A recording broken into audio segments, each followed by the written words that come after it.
All right. Good afternoon, everyone. This is a Board of Health meeting for Town of East Long Meadow. Today is Monday, March 2nd, 2026. Um, this meeting is being held via Zoom webinar pursuant to number of executive orders suspending certain provisions of the open meeting law made by former Governor Charlie Baker and current Governor Maura Healey. The Board of Health is recording. Is anyone else recording? Okay. The agenda today is only one item. This is going to be a public hearing in response to results of a housing inspection. The housing inspection took place at 36 Fraser Drive, East Longmeadow, Massachusetts. Tammy, real quick, logistical question. Do we need to vote to open a hearing, or because that is the only thing, are we good? We were not going in and out of a hearing. This is only the only hearing. Just checking. Want to make sure I do it correctly. Um, all right, and the property owner, Alex Sarah, has requested this hearing in response to the inspection conducted at said property on January 12th, 2026 by Tammy Spencer from the Health Department. So with that, Timmy, could you give us real quick items that were found, and then we'll open up for public comment? Yep, the violations that I found during my inspection were on the second floor bathroom around the tub and shower. The drywall was inadequately sealed for water to infiltrate the drywall. In the living room, there was water damage around a ceiling light fixture. And in the basement, there was some significant drywall damage from some historic water damage in one of the rooms. All of these are not conditions deemed to endanger and had a 30-day compliance timeframe. Fantastic. And the owner of the property has requested an extension of that 30-day timeframe due to circumstances that have not allowed them enough access into the property to be able to fix this within that timeline. And okay. So at this point, we can open this up for public comment. Shall we start with the individual who requested the inspection? Sure. She has her hand raised, and I'm going to let her in and just say your name and address.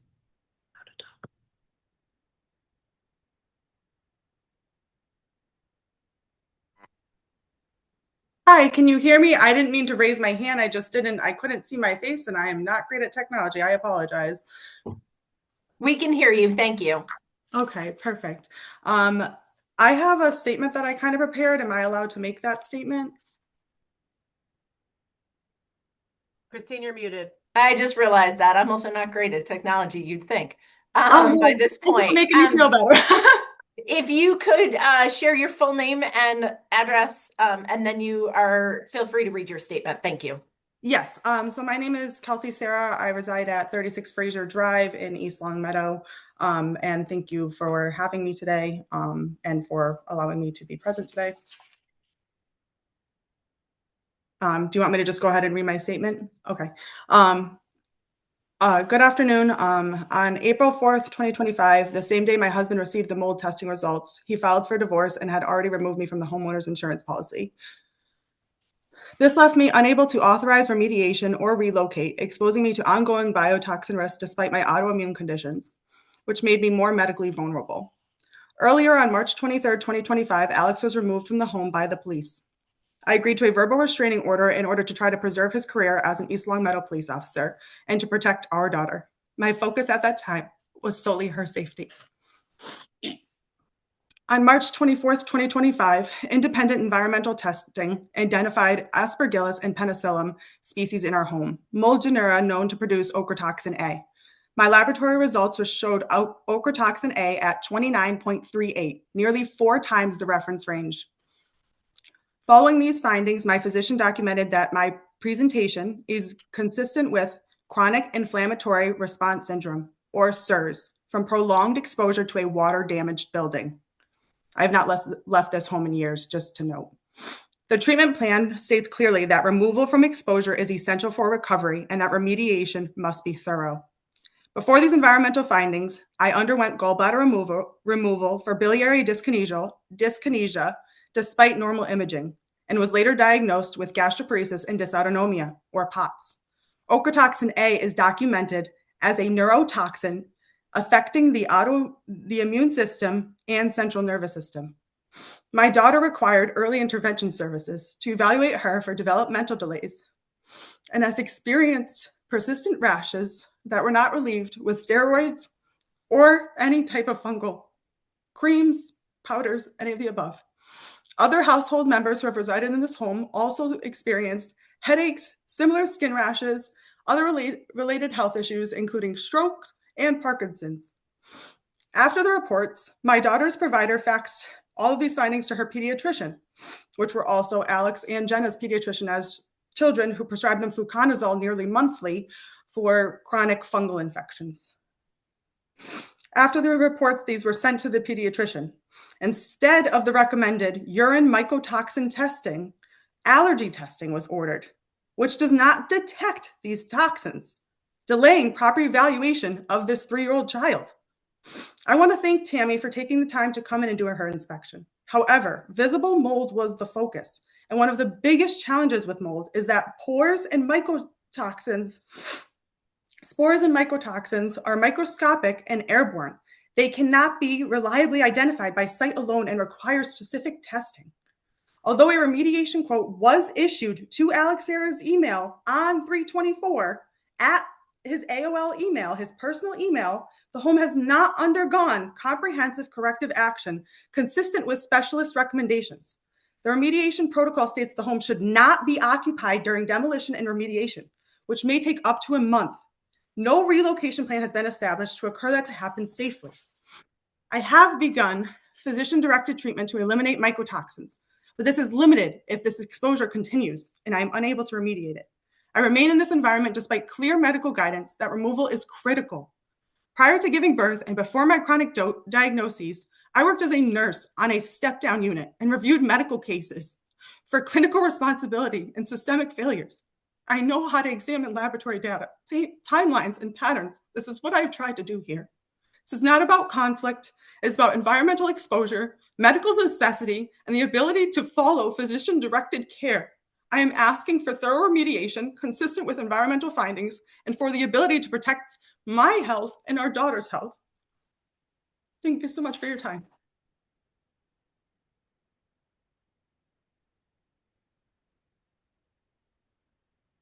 Kelsey, thank you so much for reading your statement with us.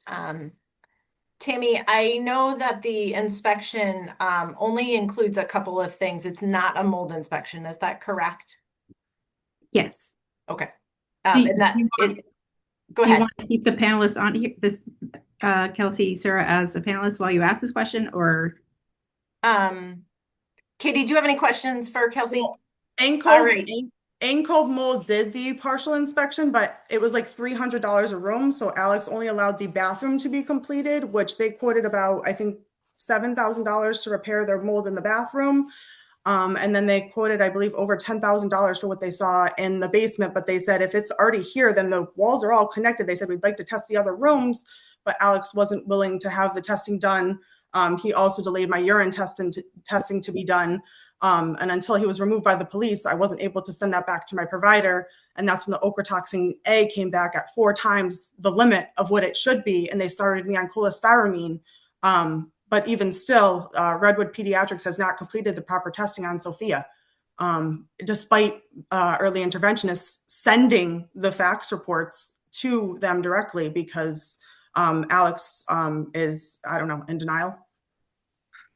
All right. Thank you very much. Renee, we don't have any questions for you, Kelsey. So Renee is going to put you back in listening mode.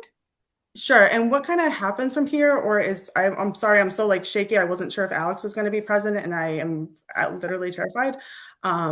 So Tammy can explain what happens next. Okay. This is a hearing to discuss the time frame for correction of the inspection report, and that's the only purpose of this hearing. Okay. I just want to give you a little, I guess, background clarification with, so the complaint was was regarding a complaint about mold and mold testing. But the Department of Public Health does not regulate amounts of mold in a house, but they do through the housing code regulate issues due to moisture infiltration and water damage. And I've been informed that any of the water damage that I did see in here had been dried in a time frame according to the housing code, which is in 48 hours.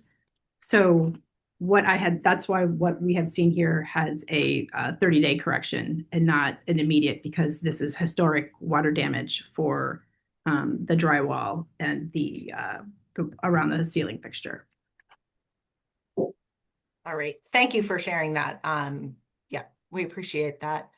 Is there anybody else, Renee, who is here for public comment? If anyone else would like to speak, could they raise their hand, please?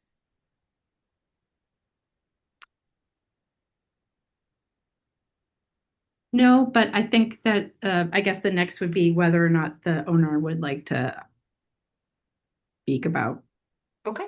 the request. Is the owner present on the call? They are. There you go. Okay. Okay. All right. So we will recognize that next individual.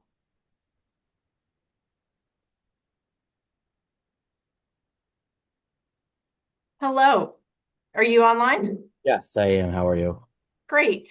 So could you please share your name and address, and then if you have anything that you would like to add, we are happy to hear it as well.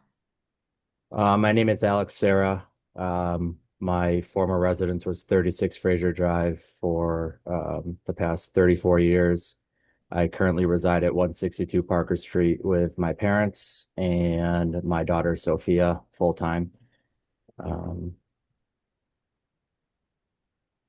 right. So is regarding the comment, the majority of these issues have been ongoing through family and probate court, as well as other significant housing issues. I was advised by Tammy to contact the housing court. I did that, and they advised me that I needed to remain with family and probate court. The majority of the damages that are being brought up are historic, as Tammy advised. And currently, right now, I have Sophia sole legal and physical custody. She is in my care full-time. There is, like I said, a majority of this has to do with family and probate court. This is not the first attempt at manipulation into trying to get something out of a certain situation. Kelsey has refused to leave the residence. I have not been present at the residence since 3/23, where she advised about the police removing me, which is my current employer. Yes. I was removed based off of false allegations, and not to go into, a lengthy, detailed narrative of the situation, but if I were to be able to gain access to the residence to correct the issues, that's the only reason why I'm asking for the 30-day timeframe to be extended, because I am unable to gain access to the residence. I have not been there since, I believe, April 19th with a police escort, and the police department has not allowed me to gain access since, although a town resident offering to pay for a paid detail, they have refused. Alex, I just have a Again. quick question. Go Um, ahead. You sent us the documents from the family probate court saying that you have sole occupancy during this week of March 16th. Is that still happening or did that change as well too? So that is right now that is docketed for hearing. That's a Oh, okay. motion that me and my attorney filed. I believe it's on March 13th at 8:30 in the morning. That is only that is solely I do not want to live in the residence any further after everything that has gone on there. It is solely to fix the residence, which is a court order to put it on the market. And I advised or I told Tammy that I would allow you guys back in to do a full inspection and to re-inspect everything once the issues are remediated. Um, I was only made aware of the mold inspection after I was falsely removed from the house based on Kelsey's allegations on the 23rd of March, again by the police department. Um, and at that point, I left the residence. I did not have contact with her based on past issues. I did file for divorce. Um, and I'm unable to, like I said, get into the residence. I think the last time I was there was on, I believe,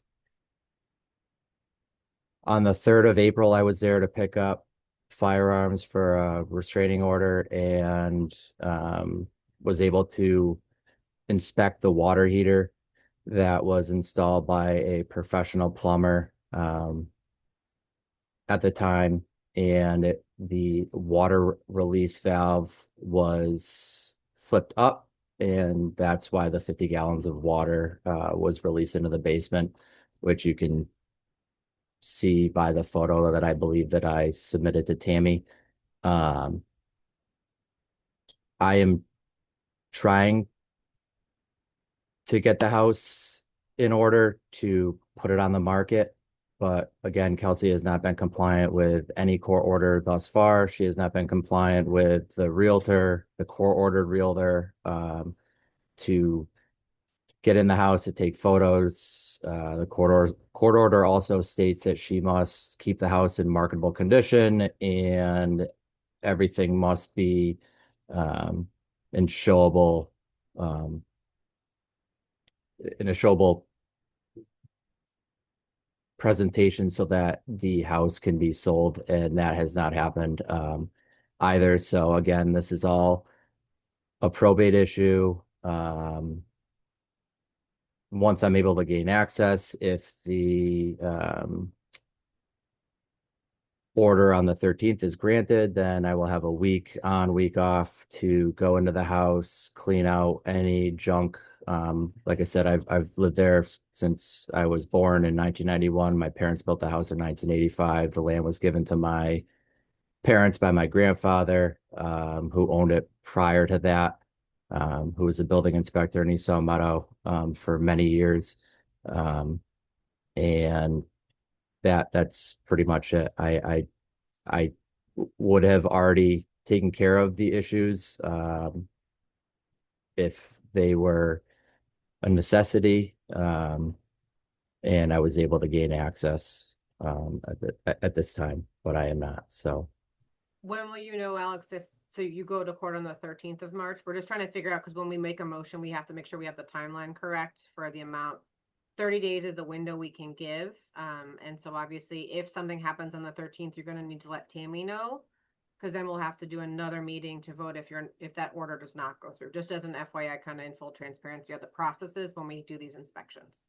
absolutely. So I've already told Tammy that I will keep her informed of everything. I sent her all the docket information. And I would be more than happy to keep in contact with whoever I need to contact in order to let you guys know, the process moving forward. That being said, that if the order is granted, usually the judge will take it under advisement, and I won't know necessarily on the 13th per se, but if I am, at any point that I'm notified whether or not it's granted, approved or denied, then I will be happy to keep Tammy in the loop.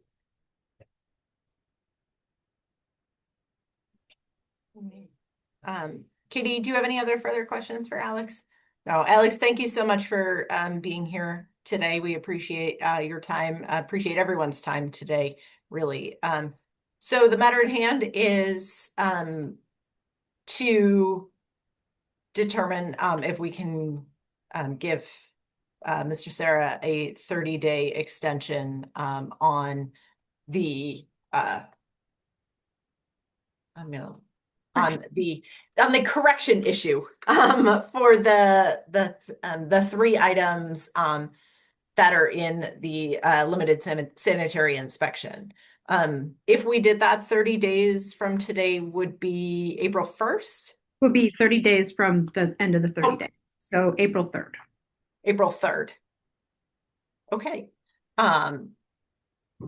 So I will happily make the motion to grant the 30-day extension to Mr. Sarah to repair the 3 items on the violation, and that 30 days would be up April 3rd.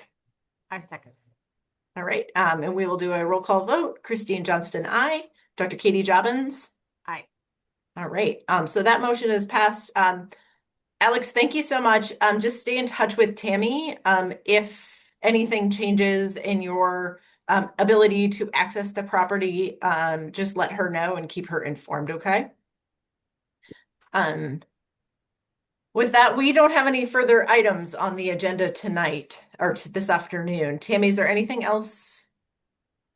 So just for the attendees to know that we'll come up with a date for the next hearing before the 30 days are over to review any new information and to determine if we need to do another 30 days. Okay. Katie, anything that you have?